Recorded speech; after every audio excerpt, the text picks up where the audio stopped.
Diane and Eric here, rah rah rah. Guess what? Mine was the blue tips this morning, and it is Saturday, the 4th of February. Give you a wee look here.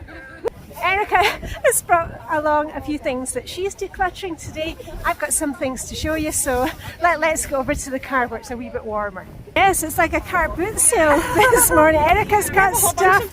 Yeah. What have you got? You've got, ooh, 2 hair straighteners. This one will kind of brush your hair straight.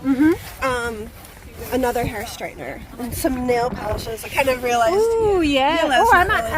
I might pinch that one. Yeah, that one's like vegan. It's going into my Bluetooth bag. Yeah. And I've got some trousers which are really bright green. I think Jen's going to take those. Yeah. Oh yeah, great idea. So that Jen I think is going to take those. And also I've got studio lights for Erica that I bought for doing my YouTube stuff a couple of years ago. And you know what? I never use lighting, you know, my usual setup. It's just a little tiny tripod on my phone. So Erica is getting those. Woohoo! I hope that gave you a wee bit of inspiration to get on with your decluttering. Remember, I'm working on zone 1 this week. Next week we'll be moving on to zone 2. We're doing just find one thing today, go from there. And all I've got left to say is live long and prosper. May the Danish sunshine and chilly weather be with you. And I'll see you tomorrow. Okay, bye for now.